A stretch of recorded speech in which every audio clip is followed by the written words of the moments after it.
Welcome! Today we're heading to Ethiopia, a country so unique it's living in a different timeline. Ethiopia is the place where you can literally turn back the clock, 7 years to be exact. Forget travel vlogs with poetic sunsets, we're diving into the wild, weird, and wonderful facts that make Ethiopia unforgettable. Most people only know Ethiopia for marathon runners or that infamous famine, but that's just scratching the surface. This is a land of ancient history, mind-bending landscapes, and paradoxes that'll make your brain do somersaults. Ethiopia has its own calendar, its own alphabet, and a historical swagger that's downright intimidating.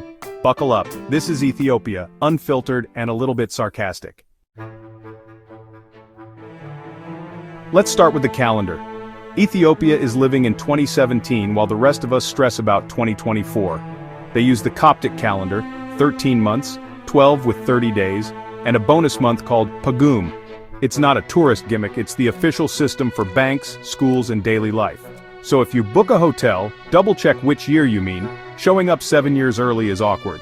This calendar is rooted in ancient Christian tradition, and the Ethiopian Orthodox Church stands by it. While the world sprints ahead, Ethiopia strolls, enjoying an extra month of sunshine and celebration. Their 13th month is for community and decompressing, not productivity. It's a reminder that time is a social construct and maybe we're the ones rushing for no reason. Deadlines, arbitrary, stress, optional. Ethiopia proves you can opt out of the global rat race and still thrive. So next time you're overwhelmed, remember, some people are still living in 2017 and loving it. It's not about being behind, it's about choosing your own timeline. Honestly, who wouldn't want a 7-year do-over? Ethiopia is Africa's undefeated champion of independence. During the scramble for Africa, every European power wanted a peace, except Ethiopia said, no thanks. When Italy tried to invade in 1896, Emperor Menelik II led Ethiopia to a stunning victory at the Battle of Adwa. This wasn't luck. Ethiopia had a strong national identity, tough terrain, and a leader who outsmarted the Europeans. Their win shattered the myth of European invincibility and inspired independence movements across Africa. Even when Mussolini's Italy occupied Ethiopia briefly in the 1930s, the resistance never gave up. Ethiopia's story is one of defiance, unity, and pride. They wrote their own history, not Europe. Their unique alphabet, ancient church, and unbroken lineage are all part of this legacy. The Ethiopian flag isn't just colors, it's a symbol of victory and hope for a continent. While others collected colonial scars, Ethiopia collected respect. Their fierce independence is woven into their art, music, and daily life. They didn't need outsiders to define them, they already knew who they were. So, when you see that flag, remember, Ethiopia is the one place you just don't mess with. In a world obsessed with conformity, that's a legacy worth celebrating. Ethiopia, the original not today colonizers. Coffee addicts thank Ethiopia for your morning fix. Legend says a goat herder named Kaldi discovered coffee when his goat started dancing after eating mysterious berries. Monks tried burning the beans, but the aroma was irresistible, and the rest is history. Ethiopia isn't just the birthplace of coffee, it's the soul of coffee culture. Here, coffee is a ceremony, a social ritual that can last hours with beans roasted, ground, and brewed right in front of you. You're served 3 rounds, a bowl, strongest, tona, and baraka, a blessing. No milk, just sugar, conversation, and connection. It's the original social network, powered by caffeine, not algorithms. While the world rushes with to-go cups, Ethiopia savors every sip. Coffee here is about community, not just a caffeine hit. So next time you grab your latte, thank Kaldi, his goats, and Ethiopia for fueling civilization. Without them, we'd all still be asleep. And a lot less interesting.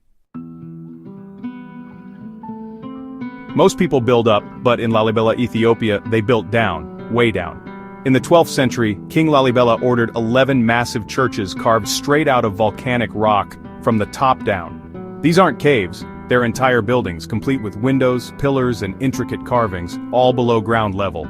Legend says angels helped at night, and honestly, it looks like they might have. The most famous, Bet Georgis, is cross-shaped and connected to others by tunnels. Walking through feels like stepping into an ancient underground labyrinth. These churches are still active. Priests chant in Ge'ez, incense fills the air, and pilgrims have worn the stone floors smooth. Theories about why they built down range from defense to humility, or maybe King Lalibela was just the ultimate architectural hipster. Whatever the reason, the result is one of the world's most astonishing UNESCO sites. Visiting Lalibela is like walking inside a sculpture. Every arch and pillar was revealed from the living rock.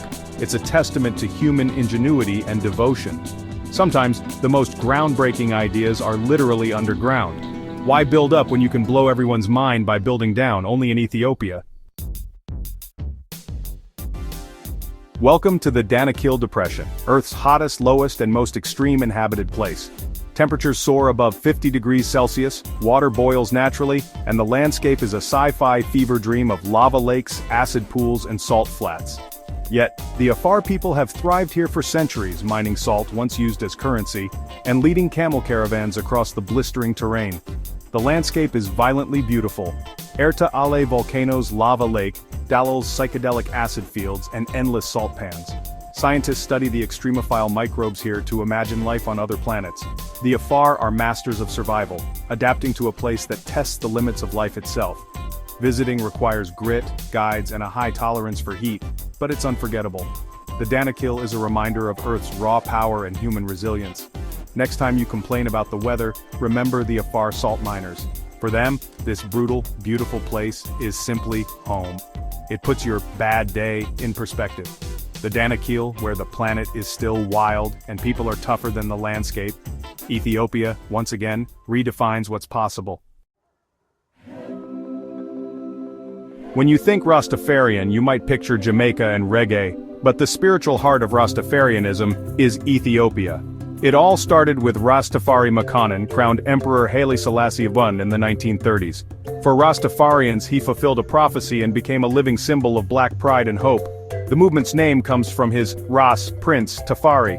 Haile Selassie granted land in Shashamane for those returning from the west, creating a unique Caribbean-Ethiopian community. Shashamane is reggae, Rasta colors, and Jamaican patois in the heart of Africa, a living bridge between continents. The connection is about more than music or hair, it's about identity, faith, and a dream of returning home.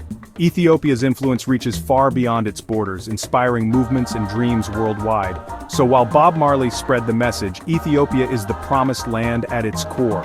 It's a story of faith, freedom, and the enduring power of Africa as a symbol of hope. Ethiopia, not just a place, but a spiritual destination.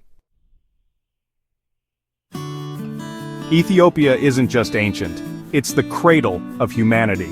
In 1974, scientists discovered Lucy, a 3.2 million-year-old hominid, in Ethiopia's Hadar region.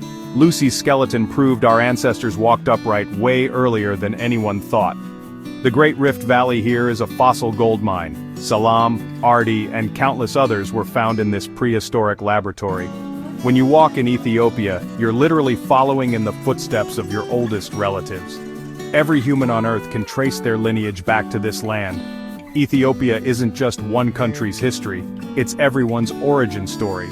Standing before Lucy's bones at the National Museum in Addis Ababa is a humbling experience. It makes our modern worries seem tiny and recent. We're all distant cousins, part of one ancient family. Ethiopia gave us coffee, and our first steps. It's the ultimate origin story. The journey of humanity began here. So there you have it, Ethiopia 7 years behind, home of coffee, rock-hewn churches, and the roots of humanity. It's a place that defies easy labels. Ancient, modern, sacred, surreal, and fiercely itself. We've only scratched the surface of its stories and surprises. Ethiopia challenges your perspective on time, history, and what it means to be human. It's a country you experience with all your senses, and it stays with you long after you leave. If you enjoyed this journey, hit subscribe for more adventures and mind-bending facts. Thanks for watching. See you in the next video.